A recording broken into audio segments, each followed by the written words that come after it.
What's up, everybody? Welcome back, Romance Sessions. This is Timothy Rhyme once again. As you guys have heard me say before, I feel like along my journey, I've just met some really, really dope people along the way. Whether I get to build with them immediately or not, it kind of just is the universe like working its own way. But my guest today, I met while I was on tour in I think the early 2010s, somewhere around there. I was on the Vintage tour and I got to perform in Grand Rapids, Michigan. And man, like the second I heard this dude, I was like, okay, yeah, he's solid, man. He's the kind of like MC that I like, like his message, his flow, everything was on point. And then as time progressed, like he started releasing projects that were like, in my frame of thinking and my frame of my vibration, like he was talking about being a dad and talking about like how important it is to like, be mindful of like the effects that we're having as men. So let me introduce my guest today. What's up, J.RoB? How you doing, bro? What's up, man? What's up? Thanks for having me. Yeah, thank you for taking the time, man. Like I said, I gotta give you your flowers as an MC, man. I know we're probably gonna, talk about something other than music today, but just so you Yeah. know, man, always respected the craft, man. And I hope you're able to keep doing it for as long as you can, man. Thank you, man. Same feelings mutual, brother. Feelings mutual. Thank you. I appreciate that for real. Right on, man. Well, like I said, that album, Piece of a King, I thought it was well put together, man. And I thought the whole vibe about, implying, the idea of being a dad Yeah. is a pretty strong message. So, let me just jump right into it, man. Yeah. How important is it to you to have like a strong influence on your kids as a dad? Oh man, it's the biggest thing. These little people look at you, every single day and they watch your moves and they're gonna emulate some of the stuff that you do. So it's important, you know what I mean? Just to know that they're gonna be looking at you and you gotta set the example for them. That's very important. Yeah, yeah. What do you think has been one of the biggest challenges for you as a dad? Like, just trying to be mindful of that, because I know for myself, like, I have a 14-year-old and I have a 6-year-old, and I still catch myself, man, like, oh, like I probably shouldn't be doing or saying that, but I just Yeah. try to be mindful of it. Like, what do you think is one of the challenges for you? Oh man, just it's hard, especially when you're in this like hip hop culture, you know what I mean, and you're so in it, So I mean, just like you just got to be mindful of like I just said, like they're watching you, you know what I mean. What you want to you put this in the world. This is your kid, you know what I mean. Hmm. So you want them to succeed and excel. So it's cool to be cool. You know what I mean? Like you can have a good relationship with your kids. Like, I want to be my kid's best friend too. But, we also got to understand that, I'm your father. You know what I mean? So there's going to be Hmm. some discipline and there's going to be some things that you're not going to like, So, and then there's going to be times where, you love me. We the best. Like I said, we best friends. So, just, we all know good from bad, So, just showing them the right things, man. We got to as fathers.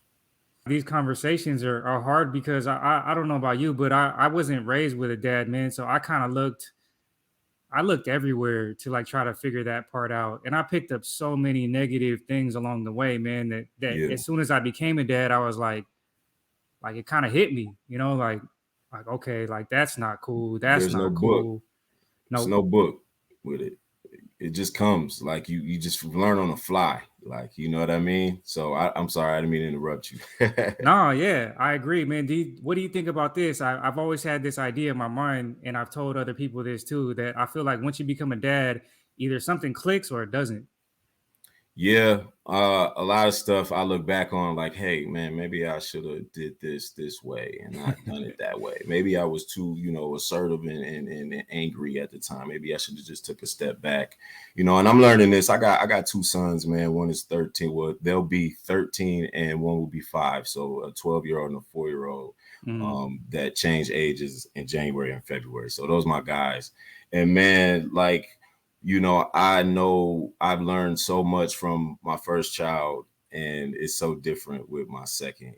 As much as you they're the same. They're my kids. I treat them with equality, if that's even a word. But Yeah, but yeah, man, it's just learning things from the first child into the second, and now I'm like, taking a step back from being so, I guess we can even call it macho. I guess to a certain extent, but yeah, just showing more of that love. You know what I mean, to both of them actually. You know what I mean? for sure. Yeah, I feel like I'm the same way. Like with my daughter, she was my first one. Like I feel like, I tried to be as like as sensitive and as like, open to that part of myself as I could. But I also think that like along the way, you kind of grow as a person, and then you kind of like learn things about yourself. And then comes along another kid, and then you're like, okay, like I don't have these kind of like apprehensions, or I don't feel like I need to hold back this part of myself anymore, so it's easier to be like that with the next kid, you know what I mean? Yeah, yeah, it is, man. I agree totally. Yeah. What do you think is something that like if you could go back to, like you like right when you became a dad the first time, like what do you think something that you would tell yourself? That you got it. I went I'm Yeah. actually, and this is like a shameless plug. I'm actually dropping a song called Upside Down, and it has a lot to do with the time frame of me having my first child and me not Nice. being I wasn't set up to succeed. It was just an ugly time, but it was beautiful because I had my son. So um yeah, man, it's crazy how I would just tell myself I got it, and I wouldn't change anything because I learned so much from Mhm. that time frame, and now I'm super good. So you know what I mean. It makes it that much sweeter. It's actually a blessing to go through those struggles of just being a single dad. I wasn't with his mom, so I was a single dad, and he lived with me at a certain point in time where I had nothing. So I'm grateful for those times though, because Mhm. it made me and him stronger together. It let me know that, hey, life, you're gonna struggle. You just got to get through it. So I would tell myself during that time, like, you know the same thing I told myself. I wouldn't tell myself anything different. Now, if I can change the circumstances before that, I Mhm. definitely would, as far as, I guess applying myself more to what I actually wanted to do in life at that time. You know what I mean? Yeah, but I'm sure your son seeing you figure things out, and seeing you, succeed pretty much, and progress in life firsthand, like you and him, I guarantee you, man, like you planted so many seeds, man. You probably, just gave him so much wisdom just through your actions, man, that that's probably gonna last him a lifetime Yeah, man. I hope so. I hope so. for sure. What do you feel about about dads being like nurturing? Because dads typically are thought of as like authoritarians. Dad are Yeah. typically thought of as like providers. Like we're not necessarily thought of as like nurturing. Yeah. The nurturing parent. How do you feel about that? I feel like a lot has changed in the world, and yeah, Mm-hmm. some people are still looking at it like, no, don't do that, and then some people are looking at it like, hey, it's nothing wrong with it. And I'm one of those people, you know what I mean? So Mm-hmm. I feel like you know the kid and what they need, and if they need that, then that's what you got to do. You know what I mean? And it's yeah, as a man, I'm gonna have those things on me that I feel like I need to do as a man. But it's okay to be vulnerable. You know what I mean? It's so we gotta teach them that, because that's very important. Because the old way was like we're just hiding things inside. You never know when it's gonna bubble, when it's gonna pop. You know what I mean? So, Mm-hmm. and that's not good. So, um, Yeah, for sure. What you just said just strikes another, thought in my mind about another conversation I had with a guy that was telling me that um, a lot of men's mental health issues stem from what you just said, as far as like feeling like they can't say certain things, or that they just won't say certain things because of how they're going to be perceived, or because somebody's not going to be accepting of it. right. And the end result of that is that men are the vast majority of people that commit suicide. Mm, So I was like connecting these dots, and I'm like, okay, so it pretty much stems from either how we as men are communicating with our sons or how we as men are communicating with each other that our sons are seeing. You know what I Yeah. mean? Yeah. So then that conversation, if it never happens and they never see you being vulnerable and they never feel like they can be vulnerable or they can talk about how they feel, they're gonna internalize all this shit and or excuse me, they're gonna internalize everything and they're gonna, like Yeah. not figure it out. You not figure it out, and it's gonna be bottled in, and and who knows, you know what I mean? There's some things that's going on in this world that are very evil and not good, and who knows what they went through, you know what I mean? So we gotta we gotta we gotta do it, because you don't want to be, you don't want to pop, you don't want that. So Yeah. I saw this video of a dad that lost his son to suicide, and he said the lesson that he learned was that to not to not always feel like you have to be like this strong macho man in front of your son, because at mhm, the end of the day, like he realized that his son was thinking like, oh, I have to be that, I have to be strong all the time, I have to be the yeah. macho man all the time, I can't ever let anybody realize that there's anything wrong. Yeah, man. With your kids, conversations are very important. Like conversations, like always talking and telling them how what you want to instill in them is very important. And like I said, we all know good from bad. So, um, just conversations, man, like that, and talking to them about the stuff, and showing some love to them. That's okay. That makes them. It's gonna make them a great human being. You know what I mean? Yeah, I agree, man. I try to do that as much as I can with both of my kids, man. Just get on their level and just say like, hey, like this is what it is. I'm not trying to like scold you or anything. Like just Yeah, trying to give you some information, like some life information. yeah, yeah. I'm finding the conversation with my oldest son is getting more. Me and his conversations are getting more serious, and I kind of like it. I kind of dig it. I'm good with this phase right now. I just hope he does a little better. He's going through a rough patch, like in school. So I'm constantly on him, and it's hard. It's harder with him because he lives in a whole nother state. So all your fathers out there dealing with the whole other state thing, I know your pain. We just gotta be there as much as we can. Even though you can't parent over the phone, but a lot of me and his relationship is through the phone, unfortunately. But it's what it is right now. He comes with me. We have a ball, we talk. I always make sure on the ride home is a definite serious talk, and there's some playing around going. So just trying to be there that way, man. It's been tough, but I love this space that we're in and his age and how this is the teenage, it's the preteen. So he's yeah, I gotta stay on him. Oh yeah. Dude, that's the age where they start like realizing things and getting curious and starting to Yeah, like yeah. wanting to push the boundaries. For sure, for sure. Right on, man. What do you think is one of the biggest lessons you've learned along your journey to this point that doesn't even have to relate to being a dad? Um, Biggest lesson I learned is you should take education serious. A lot of kids don't know, or a lot of people don't know what they want to do in life, and it's very important to think about that and find what it is that you want to do and what's going to make you happy. I see people every day get up and go to a job that they don't want to go to. So um, yeah, man, biggest one learned is you in order Kobe Bryant, Floyd Mayweather, people like that. I mean, I'm just not even really just sports, but just people that hone in on what they're going to do and they become great at it. They didn't do everything that everybody else did.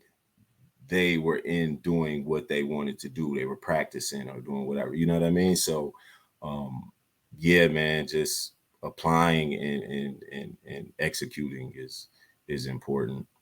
Um, but yeah, man, lesson learned would be to hone in on what I want to do and go super hard at it, and do what it is that I want to do. Yeah. I think it's the discipline for me, like just trying to instill that in my kids. Like my daughter is she's super talented at art, but trying to get her to be kind of consistent and disciplined enough to like expand, where she's at. Like Yeah, I try to not hover over her and let her kind of figure things out in that space, because I right. know what it's like to be an artist and feeling like you're being forced. Yeah, But I try to tell her the same thing, like, the difference that is going to separate you from the regular artists and the ones that actually get a little further is going to be the time you put into it. exactly, exactly. My son, man, he's like he can flip really good. He goes to Jesse White tumblers. If you know anything about Chicago, that's a prestigious thing in Chicago, Jesse White tumblers. So shout out to Jesse White tumblers. My son is a Jesse White tumbler, and that's his thing. And sometimes he doesn't want to go to practice now, and I'm just like, yo, you got to check yourself, man. What do you want to do? Do you really want it or don't you? And yeah, I'm gonna push him to do it, but at the same time, if he feels a type of way where he's just out of love with it, I kind of get it. I'm not gonna let him just go ahead and quit. At the same time, I do get that part as well. So you just gotta be there for him, man, full fold, anything. I think that's a hard part as a dad, like seeing my daughter like be good at something and just not want to do it anymore. Like, Yeah, because I've had conversations with other dads, like should I just push her to do it and like hope that that is a phase, or yeah, kind of just let her figure it out. figure it out. Like what do I do? So she was doing really good at soccer, and she was on a club team, and then she got into a situation that she was like, I don't really like it anymore. So I was like, all right, whatever, like you don't have to play anymore. But now I'm thinking back, and should I just like forced her to do it for a little while longer, and maybe that would have passed? Like, I don't Yeah, know. maybe you. Yeah, I mean it. I mean, like I said, this is all on the fly, bro. Like, Yeah. it's all on the fly. So sometimes, like like the question you asked me, well, could you go back? And you're gonna go back and be like, maybe I should have, and that's okay. You know, um, that's just life. Yeah. Yeah. I don't regret any of it. I just, I guess I'm like any parent, like we question things, and we question like, did we do the best thing, or could we have done something better? Yeah, for sure, for sure. Yeah, I Yeah, know what man. you mean. My last question to you is, and this may get a little heavy, but it's okay. The reason why I respect you as an artist so much is because I know as an artist in the hip hop world, it's not as, I guess, cool or common or fly to be that artist where you're talking about things that are important and real, and like change the narrative of being like a strong macho man. So Yeah, like when you talk about like being a dad in your music, I dig it, because that's how I feel about things.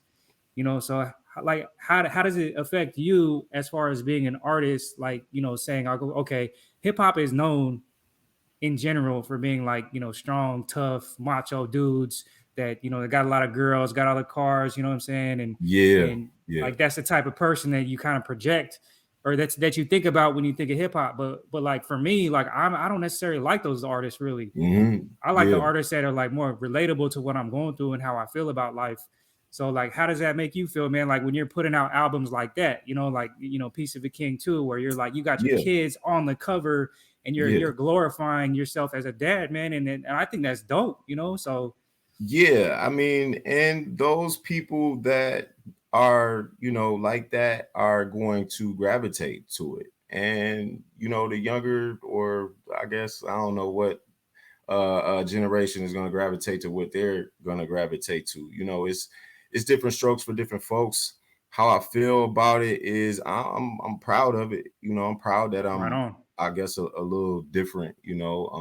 I just got to witness Toby Nwigwe. I hope I said his name right, but I was listening to his music and he was like, "Yo, if my family can't go, you can't book me. You got to book. You booking all of us basically." And so I like that we have those type of artists, including myself, now. Like that's okay, and the world needs to know that it's different strokes for different folks. I don't necessarily I listen to some stuff and you know, I'm not doing this stuff, but I like the bop of it, you know what I mean? Like so it's okay, you know, this past August, man, I lost a cousin to gun violence. My cousin, his name is Tevin. They call him Big Tev. He was an artist. And it's just like, you know, after that, after hearing everything that he talks about in his music, now he makes great music. It's great. It's like I listen to it all the time. I listened to it when he was here, but now I have to listen to it when he's gone, and there's a lot of violence in it. And you know, it kind of makes me feel like it's just like words are very powerful. There, what you listen to Hmm. is very powerful. You could be leading yourself into that, you know what I mean? So just by, you know, the music and the words that you're saying, and I get it. You know, we gotta get out how we express ourselves, and you know, as black men, it's a whole variety of us. Like we can give you anything that you want, you know, violence, street talk, whatever, you know, father talk, you know, like this, you know. So it's it's tough, man. But I'm proud of what I do. I'm glad that my kids see it. They can't really. I let them listen to my music. Some stuff I'll turn off, you know, because I'm a versatile artist. You know what I mean. So I'm not gonna act like I'm squeaky clean. Some Hmm. stuff I turn off for them, you know, and then my oldest son, he still ends up listening to it. I know he does. So, but I you know, I check him on that. But yeah, man. So like I said, I'm proud of the message that me, J.RoB, Jeff Robinson is giving out. I'm proud of it. Yeah, I feel you, bro. And rest in peace to your cousin, man. Sorry to hear about that. Thank you. Appreciate that. Yeah, I agree. I think coming from where I come from, like, there's no way I'm making like sweet, angelic, like soft music all the time, 24/7. Yeah, yeah, yeah. But at the same time, man, like I'm very, very in tune with my energy now and with the type of energy that I'm like putting out there, man. Because I just feel like, excuse me, as a culture, I just feel like we got to celebrate that type of energy a little bit more. You know what I More. mean? Like, Yeah, I'm not trying to I like agree. downplay anybody that does anything else. I just feel like this type of vibe doesn't get celebrated enough. You know No, what I mean? I totally agree with you 100%. We look at it as corny or whatever, you know, not cool, you know, when it's one of the coolest things. You know what I mean? Hey, tell it, man. But if you look at it, if you take a look at it, most people don't realize that until later on in life. So you have guys like Jay-Z now, you know, doing what he does and saying what he's saying now, like, hey, family is important. Like, so you know, it's growth with some artists as well, you know. So and it's growth with listeners too. You know, you get like, I don't want to listen to that no more. I ain't doing that. You know what I mean? Like I'm on this. I'm on Toby because he talking about. I'm on Joel Ortiz because he just said he got out the bed and his back hurt from being, you know, from working and stuff like that. So yeah, man, everybody has their own, you know, thing and stuff grows. So I'm pretty sure those speaking on the stuff that they're speaking on as far as violence, streets, or whatever will one day change.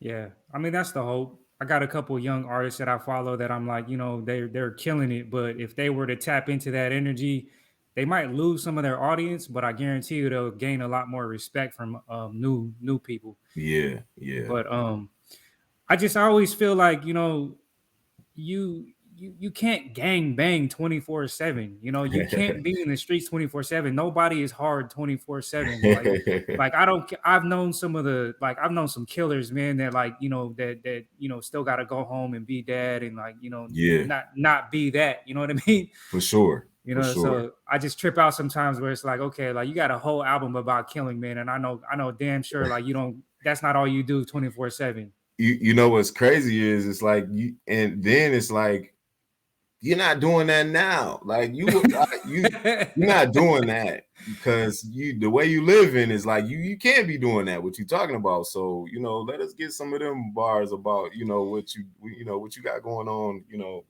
At home or something else because we know you're not robbing and killing and selling drugs no more.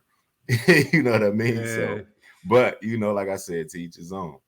To Yeah, each to his each his own. own, man. It's much respect no matter what it is, man. I respect everybody's art, and I respect yours a lot, bro. And I hope anybody listening, go check out J.RoB's projects. I guarantee you, man, if you like bars, if you like vibe, like you're gonna definitely dig it. Where can they get a hold of you, brother? Man, you can get at me on Instagram. It's at J.RoB's campaign. Jeff J.RoB Robinson on Facebook. Just look me up. It's spelled the way it's spelled on the screen. And then you can find all my music anywhere like Apple. Bandcamp is really a good one for independent artists in case you want to buy music, still. So yeah, man, you can find me everywhere just like that. Awesome. I'll put the links in the description below for anybody that wants to check it out. You don't have to click far. Yeah, man. Thank you for your time, bro. Thank you for your insight. Really appreciate hearing your perspective on this whole dad thing and how it ties into your music, man. So thank you. No doubt, man. Thank you for having me, man. I appreciate it. Right on, man. I always end these interviews by saying one person could change the world, but it's one person at a time, and that one person is you. If you got anything from this episode with J.RoB, please hit the like. Consider subscribing to the YouTube channel and follow us on social media at Grown Man Sessions. And yeah, just continue to take care of yourself, fellas, and take care of your sons. And just make sure you're setting that good example, like J.RoB said at the beginning, because it goes a long way. Until next time, peace out, guys. Stay tuned for more Grown Man Sessions in the future. Peace out.